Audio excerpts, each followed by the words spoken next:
Have you ever noticed how sometimes the best part of your day is the moment the plans get canceled? You're already home. The lights are low. Your shoes are off. Maybe there's a quiet hum from the fridge or rain tapping the window. Your phone buzzes with a message. Hey, can we reschedule? And instead of disappointment, there's this small, secret wave of relief. And then comes the guilt. You tell yourself you should want to go out more. You should be more social, more spontaneous, more something. But if you're honest, staying home doesn't feel like missing out. It feels like exhaling, like your shoulders finally drop, like your brain gets quiet, like you can actually hear yourself think. So why does something that feels so safe and natural get labeled as laziness or antisocial? What if your love for staying in isn't a flaw at all, but your mind trying to protect you in a way you've never fully understood? Somewhere along the way, we were taught that going out equals living. Busy calendars, loud restaurants, weekend plans stacked back to back. Photos, stories, proof that you're doing something with your life. And if you're not out there constantly moving, socializing, performing, it can feel like you're falling behind. But here's the quiet truth we don't talk about enough. Your brain isn't built for nonstop stimulation. It's built for rhythm, for effort and recovery, noise and silence, connection and solitude. In psychology, there's a simple idea that our nervous system has to recharge the same way our muscles do. Too much input, lights, conversations, decisions, small talk, and your system starts to drain. Calm environments aren't laziness. They're regulation. So when you choose a quiet night at home, it might not mean you're boring.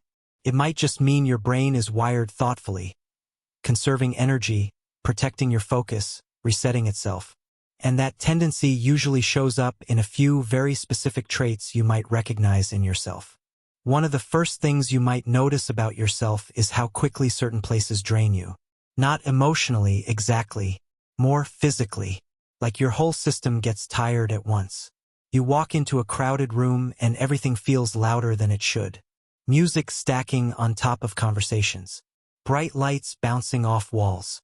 10 different voices asking you questions at the same time. Nothing is technically wrong, but after an hour, your head feels heavy, your patience thinner, your smile harder to hold. And the strange part is other people seem fine. But when you get home, something shifts. The door closes. The air feels softer. A small lamp instead of fluorescent lights. Maybe the sound of water boiling for tea, or a blanket around your shoulders. Your breathing slows without you even trying. That's not you being low energy.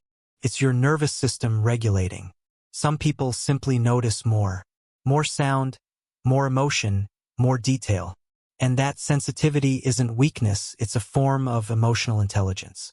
You're not avoiding the world. You're protecting your balance. And maybe this is you too. There's also a quieter pattern you might recognize, something less about noise and more about depth. When you do spend time with people, you don't really crave the big group or the loud party. You'd rather have one long conversation that stretches past midnight. One person, one couch, talking about life, memories, ideas you don't usually say out loud. Or sometimes you'd rather be alone altogether. Reading, journaling, rearranging your room, getting lost in a hobby for hours without noticing the time.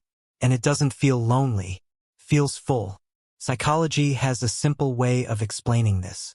Some brains chase stimulation, quick hits of excitement, novelty, constant activity. But others run on something slower and steadier.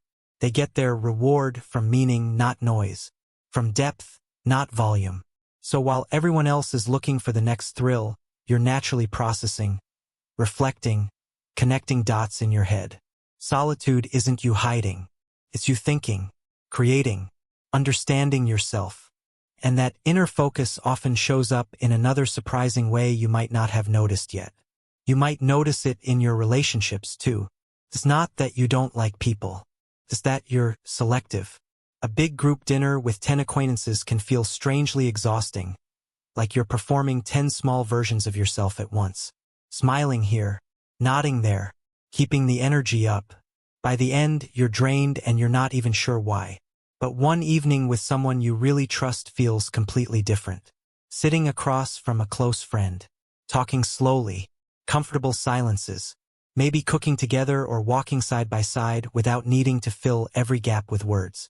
And somehow you leave feeling fuller instead of emptier. There's a simple reason for that. Social energy is real. Your brain keeps a quiet budget. Surface interactions spend it fast. Safe connections refill it.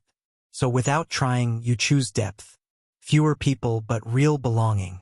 Fewer conversations but honest ones. It's not that your world is small. It's that it's intentional.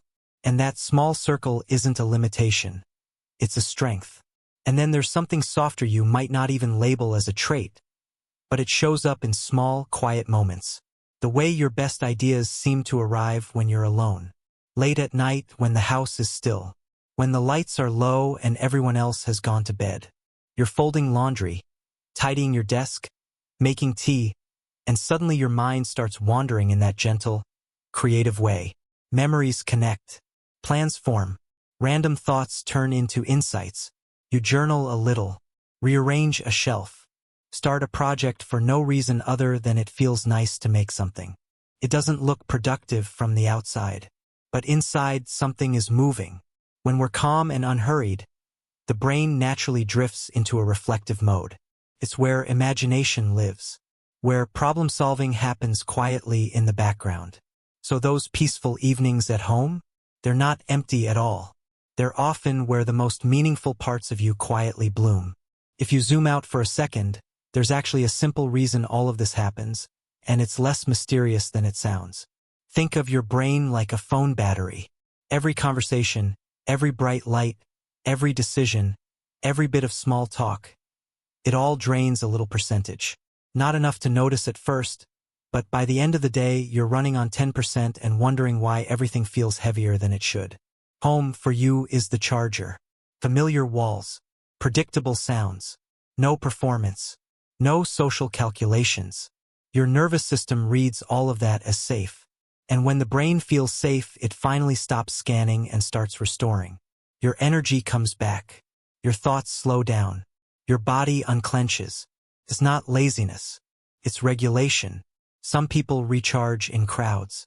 Others recharge in quiet. But of course, like anything that feels good, there's a balance to it too. And at the same time, it's worth being honest about something, gently and without judgment. Because there's a difference between restoring yourself and hiding from the world. We've all felt it before. The night you cancel plans not because you're tired, but because you're anxious. The text you don't answer. The invitation you keep postponing until the circle quietly moves on without you. Comfort can turn into avoidance so subtly you don't even notice. Staying home feels safe, but too much safety can shrink our world smaller than we meant it to be. Not because anything is wrong with you, just because we're human. We all need both shelter and stretch, quiet and a little bit of courage. So it's never about forcing yourself to be more social. It's about choosing consciously. Rest when you need to recharge. Step out when something truly matters. That way, home becomes a place you return to, not a place you hide in. Maybe that's why the smallest moments at home can feel strangely meaningful. Not exciting, not dramatic, just steady. Rain tapping softly against the window while the room glows gold from a single lamp. The low sound of music playing somewhere in the background. Something warm in your hands. Tea, coffee, soup. The heat seeping into your palms. Clean sheets. Favorite hoodie. The quiet hum of the evening stretching out with nowhere you need to be. You move slower here, cooking without rushing. Reading a few pages and actually remembering them. Sitting on the floor reorganizing a drawer for no real reason except that it feels calming. These little rituals don't look like much from the outside, but they stack up. Tiny pockets of peace that tell your body, over and over, you're okay. And over time, those small, ordinary comforts start to feel less like habits, and more like a way of caring for yourself. So maybe it's time to gently let go of that old story you've been carrying. The one that says you're boring, unadventurous, too quiet. Because what if none of that is true? What if you're not avoiding life? You're just choosing it more carefully. Some people chase every invitation, every noise, every crowd. You choose what actually feels meaningful. You protect your energy. You listen to your limits. You create spaces where you can think, feel, and breathe without pretending to be someone else. That's not small. That's self-awareness. There's a quiet strength in knowing yourself well enough to say, "Tonight, I'm staying in," and meaning it without shame. It's intentional, grounded, honest. And when you start seeing it that way, staying home doesn't look like missing out anymore. It starts to look like alignment, like you're finally living in a way that actually fits you. Now I'm curious about you. When do you feel most like yourself? Is it out somewhere loud and busy? Or is it at home, in that quiet pocket of the evening, doing something small and familiar? What does your perfect night actually look like? Not the one you think you're supposed to want, but the one that genuinely makes you feel calm and full. I'd really love to hear what that space feels like for you. Sometimes putting it into words helps us understand ourselves a little better and realize we're not as alone as we thought. Thanks for spending these quiet few minutes with me. I hope something in this felt familiar, like someone finally put words to a feeling you've carried for a long time. If it did, you're in the right place here. This little corner of the internet isn't about being louder or more impressive. It's about understanding ourselves a bit more gently, a bit more honestly. If you want more videos like this, you can stick around. Subscribe, and we'll keep exploring the psychology behind the small things we all feel but rarely talk about. And next, I want to dive into something close to this: how to protect your energy without feeling guilty about it. Because learning how you recharge might change everything.